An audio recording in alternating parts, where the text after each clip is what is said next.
Hi guys, so today is the first day of December, which means it's the first day of Advent, which means that I get to open the first day in my Advent calendar. Now my Advent calendar is a little bit different. It's not about chocolates, it's not about toys, but it's all about Disney stories. So here we have the Advent calendar. Now, I wonder which story. We have Toy Story, we've got Frozen, we've got Beauty and the Beast, Bambi, Dumbo, Aladdin, Mulan, Lion King. I wonder who will be behind door number 1. Let's see. Door number 1. I wonder if anyone can find it. Have you found it? Yeah, here it is here. Okay, so door number 1. Let's see what story we have in here. And today, the story is 101 Dalmatians.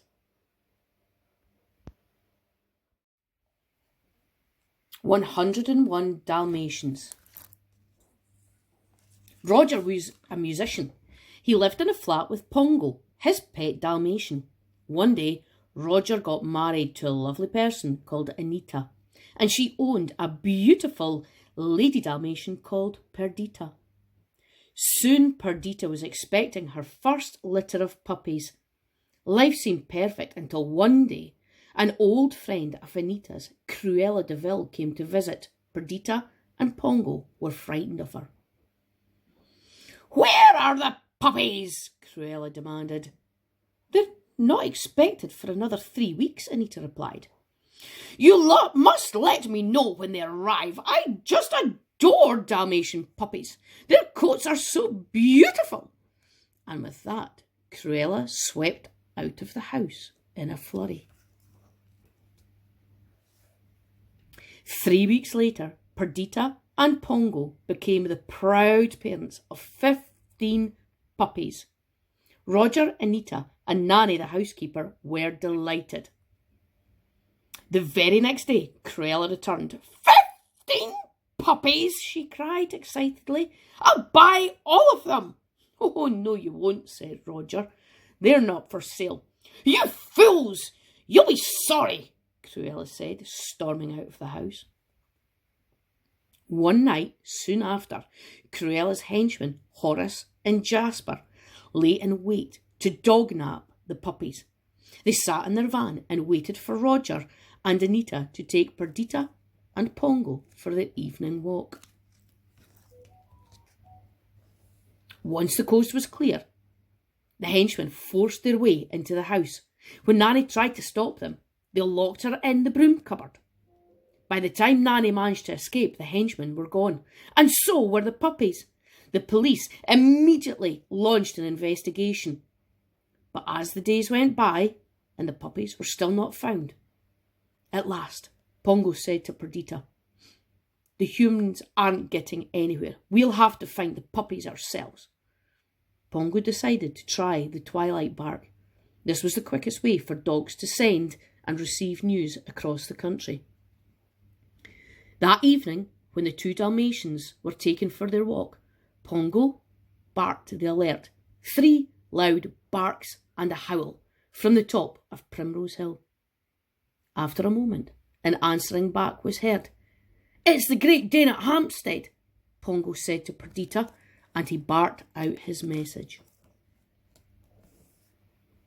Danny the Great Dane was very surprised by the message. 15 Dalmatian puppies have been stolen," he told a terrier friend. "The humans haven't been able to find them, so it's up to us to send out an all-dog alert with the twilight bark." Danny's big, deep voice began to send the news all over London.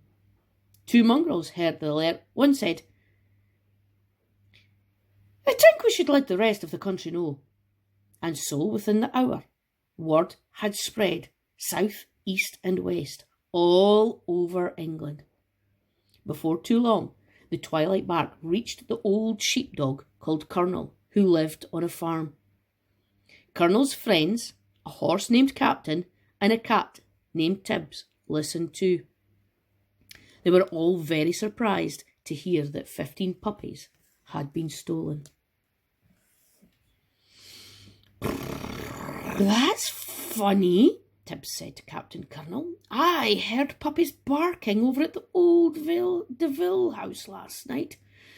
No one lives there now," said the Colonel.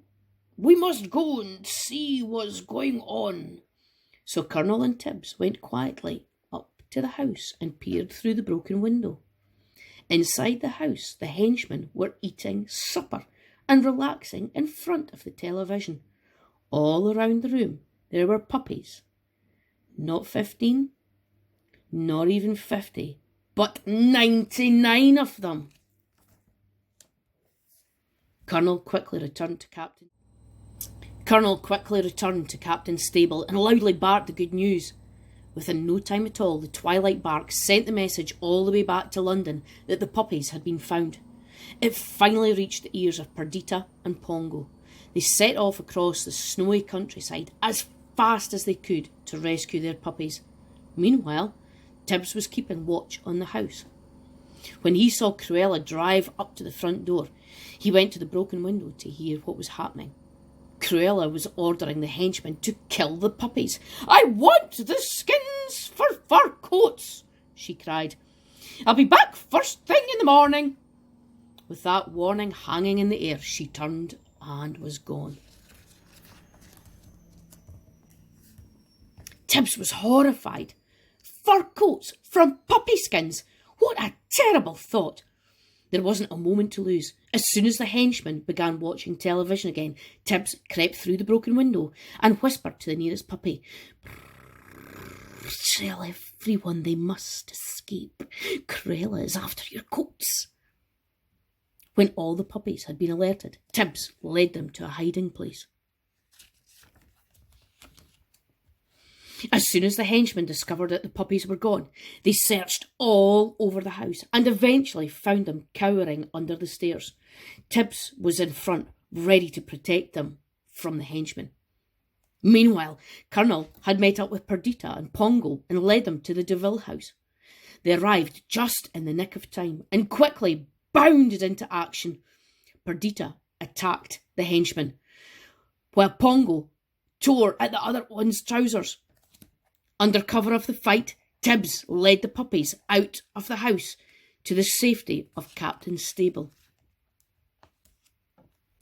Leaving the henchmen in a heap on the floor, Perdita and Pongo dashed after the puppies. "Are our 15 all here?" asked Perdita anxiously. "You're 15 and a few more," replied Captain. "There are 99. 99, said Pongo, astonished. Whatever did Cruella want with 99 puppies?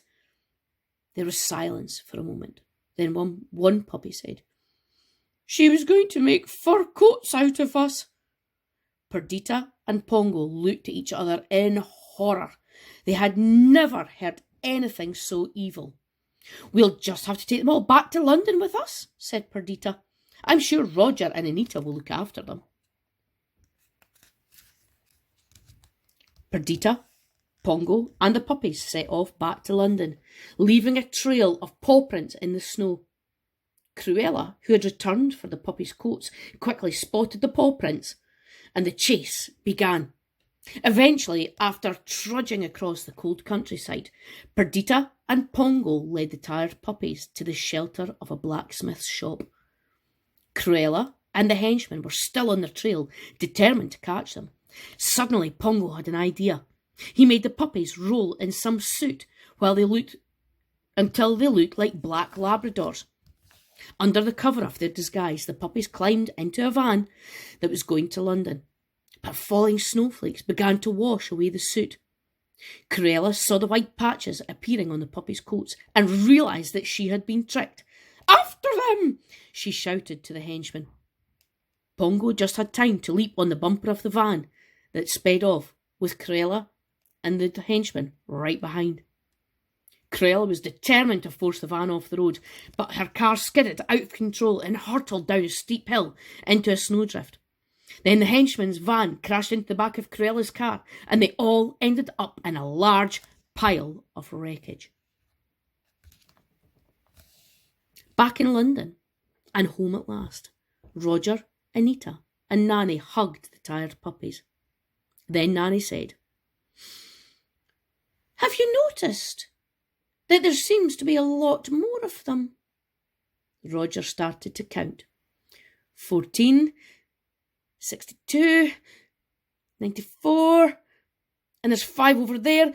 That's 101 Dalmatians, counting Perdita and Pongo. "Whatever are we going to do with them all?" asked Anita. "Why, keep them, of course," said Roger. "We'll buy a big house and have a Dalmatian plantation."